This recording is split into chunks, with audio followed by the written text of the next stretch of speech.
And welcome back to yet another Diablo 4 build video. So today we have my You and What Army build. As you can tell, it's gonna be a minion build. And this one is a lot less, I don't want to say it's a lot less efficient. It does a different thing than the Red Baron does. This one seems to do way better versus single target. Like a boss, it fucking melts bosses. But it's kind of hard in big groups of enemies to get all your skeletons to fight like a single guy. They all want to split up and go fight a different dude, which makes it a little bit difficult to kill shit because they're not good by themselves. The whole reason why this build is good is because you have so many of them. And so to make up for that, this build has a whole lot of different ways to pull enemies together. And I think if you're going to run a minion build like this, that is crucial, to have multiple ways of grouping enemies up. So just a couple pointers before we get into it. This build is pretty damn squishy. It's not nearly as tanky as the Red Baron build, but it is a lot of fun. So if you're just looking for a fun fucking build, this might be your guy. It's very aspect reliant though, I think, to be really effective. So jumping straight into the gear options. Decompose can chain up to 2 additional targets. When Decompose spawns as a corpse, it has a 57% chance to spawn a corpse under all afflicted targets. We want as many corpses on the ground as we can get. So that's fantastic. Every 10 seconds, your cold skeletal mages can cast a blizzard that deals 680 cold damage and continuously chills enemies for 8 seconds over 6 seconds. This is one of the big reasons why we want so many ways to group enemies up. Even if your skirmishers are all attacking different guys, your mages, when they cast this, it's like an AoE. It's pretty small, but if you can get everything grouped up real tight, they'll hit all of them. Next up, because of how squishy this build is, we still are running the basic skills grant 20% damage reduction for 2 seconds. I just think that's extremely nice. Your maximum number of skeletal warriors is increased by 2. Well, what other aspect could you want for a minion build? We're still running barrier on the chest piece. That's not mandatory at all. I just couldn't find a better option. Now this one is mandatory for sure. Blight's defiled area, when spawned, pulls in enemies around the afflicted area. So basically every time you cast Blight, it'll suck all the enemies that it hits together. That's one of our ways to group enemies up. We have basic skills grant 39% attack speed. That's just a quality of life. You don't need it. Deal 10% increased damage for each second that you stand still, up to 30%. This, you can get this pretty often if you want. This is one of the reasons we chose the Bone Golem. We'll get into that in a minute. Consuming a corpse increases the damage of your next core skill by 9% up to 45%. Once again, not necessary, it was just kind of a nice little damage bonus. We're consuming corpses often because raised skeleton, where does it say? Once all your skeletons have been summoned, raised skeleton briefly summons a skeletal priest to empower your minions for 5 seconds, increasing their damage by 20% and healing them for 10% of their maximum life. So we're going to be casting this pretty often to keep that damage and healing bonus on our skeletons. So I thought this paired pretty nicely with it. We'll be getting 9% every time we do that. And last but not least, your skeletons gain increased damage while alive up to 29% after 10 seconds. This one is super nice, but it is very difficult to keep up. I honestly was thinking about switching to Defender because our skirmishers die pretty damn often.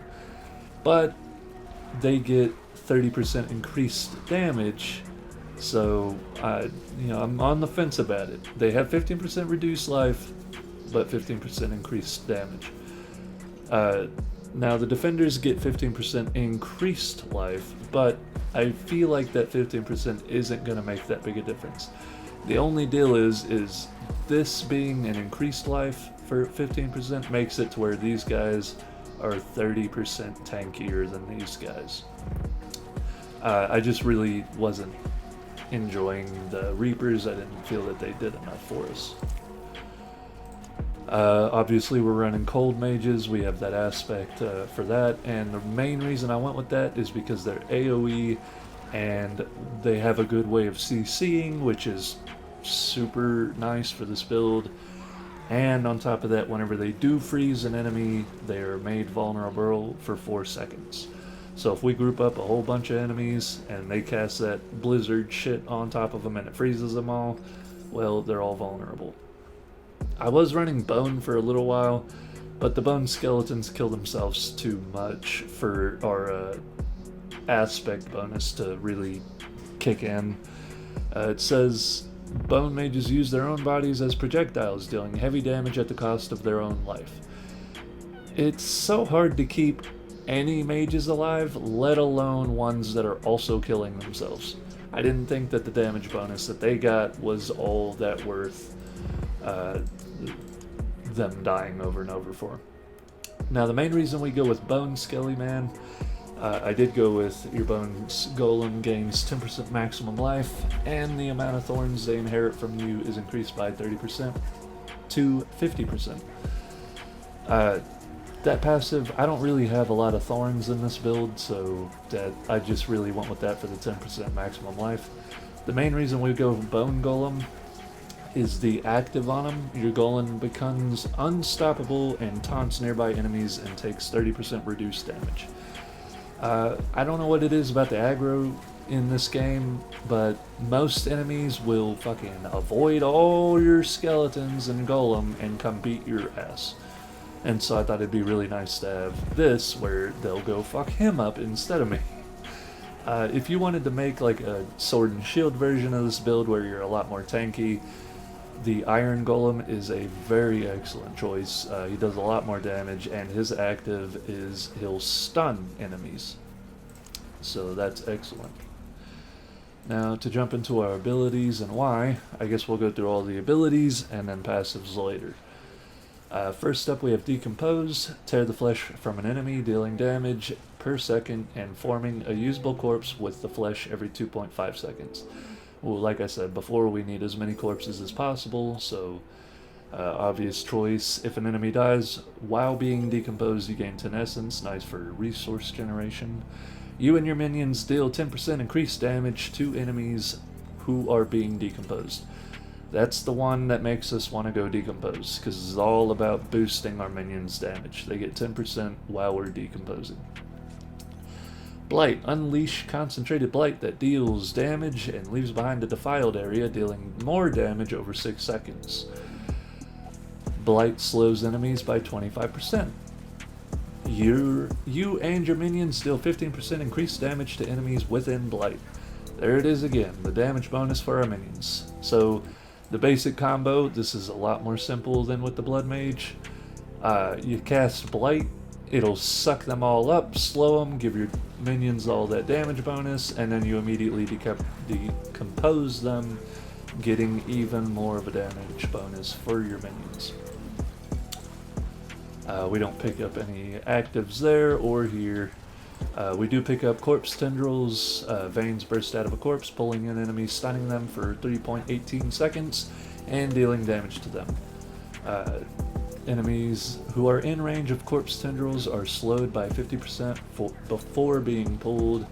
And lastly, enemies damaged by corpse tendrils are made vulnerable for 3 seconds. The vulnerable is a good damage bonus for you and your minions, and like I said before, we need as many ways to group up enemies as we can. I really wish that they made some way where you could like use the ability in an area and these skeletons would go attack that one enemy or something, but right now it's kind of random, so the best we got is to group everybody up. Next up, I wanted this build to feel like we have an Army of the Dead, and turns out there's an ability called Army of the Dead, so it fits in perfectly. Call forth the deep buried dead. Volatile skeletons emerge over the next 7 seconds that explode when around enemies, dealing damage. When Army of the Dead's volatile skeletons explode, they have a 15% chance to leave behind a corpse. And Supreme Army of the Dead. Army of the Dead also raises your skeletal warriors and mages. So this is crucial. I've had a lot of boss fights where we go in and all of my skelly dudes get fucking wrecked. And it's nice to just be able to summon them all right back. Also, whenever you're fighting a big pack of elites, it's really difficult to keep track of if everyone's still alive or not. So whenever you notice that you're missing 4 or 5 of these guys, you can just pop your ult and get them all back. So that's it for the abilities. Now let's go back over for our passives. We have Hewed Flesh. Lucky hit, your damage has up to a 12% chance to create a corpse at the target location. This chance is doubled against bosses. This is extremely nice. We need as many corpses as we can to keep our skeletons alive, to resummon them if they die, to buff them, and on top of that, with a passive we take later, it buffs us as well. Skeletal Warrior Mastery. Increase the damage and life of your Skeletal Warriors by 45%. You can't not take this if you're running a minion build. It's too good of a passive. 1 point in the Grim Harvest. Consuming a corpse generates 2 essence. That's not important. We take it to get to Fueled by Death.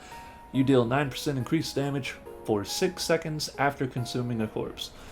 Well, consuming a corpse for a raised skeleton, it heals our skeletons and it gives them a damage bonus, and now it gives us a damage bonus. Next up we have Death's Embrace. Close enemies take 6% more damage from you and deal 9% less damage to you. I don't think this affects your skeletons, but it does help with our survivability and a little bit of our damage if they get in our face. Death's Reach. You deal 12% increased damage to distant enemies. We want to be at a distance from enemies as often as we can because we want to stand still for our 30% damage bonus, and we're super fucking squishy, so try to stay back and let your golem be tanking everything. Increases the damage and life of your skeletal mages by 60%. Once again, no brainer, you have to take it basically. I put 1 point into Gruesome Mending. I wished I could put more, but I just don't have the skill points right now. While below 50% life, you receive 10% more healing from all sources. This is super nice because, like I keep saying, you are squishy. If a fucking elite hits you, it'll drop your ass like a sack of taters. So having that 10% more, if you upgrade this all the way, it's 30% more. You can pop 1 potion and basically get a full heal. Now right here, Necrotic Carapace. When a corpse is formed from your skills or your minions, fortify for 6% base life. We have so many ways to form corpses that we should almost always have 100% fortify. So that's extremely nice. Last of the masteries, we have Golem Mastery. Increasing the damage and life of your golem by 75%. It's freaking no-brainer once again, I don't need to explain that. Inspiring Leader. After you have been healthy for at least 4 seconds, you and your minions deal 12% increased attack speed. This stacks well with our key passive that we take here in a minute. Hellbent Commander. Your minions deal 30% increased damage while you are close to them. Well, we're close to our mages at least all the time, and so they're the ones that do the big dig damage, so that we're going to have that up often. Your minions cannot lose more than 30% of their maximum life from a single damage instance. Death's Defense is one of the single most important passives for this type of build. I've had so many instances before I picked this up where I go into a boss fight and they do 1 AoE, all of your skeletons just get fucking rock and rolled, and you're shit out of luck with no corpses and your ult's already down. What are you gonna do? You just run around and don't do any fucking damage. So definitely take Death's Defense. Now our key passive. After you have not taken damage in the last 3 seconds, your minions gain 15% attack speed. While you have at least 7 minions, this bonus is doubled. It's basically just a better version of, what is this? Inspiring Leader. So I do believe they stack, and you're just stacking a bunch of fucking attack speed on your minions. So with all of the aspects and the abilities and Book of the Dead out of the way, I guess last we'll talk about the fashion. If you're curious, we are running the Coven's Cow. All of it has the blue dye. The Jazzerant Mail, Sovereign Bam Braces, the Sand-Worn Breeches, and the Sovereign Greaves. I think it comes together really nicely. It kind of makes you look like a battle mage, especially like it's obvious. I know it's cheesy, but it's a theme build. You know, we're raising skeletons. The helmet has a skull made out of it. The chest piece has a spine and ribs, and then skulls on the pauldrons there. And then on the skirt here, we have the 3 skulls hanging. So it all, I know it's super cheesy, but hey, we also have the relic skull. I'm not really a big fan of it, but you know, none of these look all that good, so at least this one fits the build or the theme.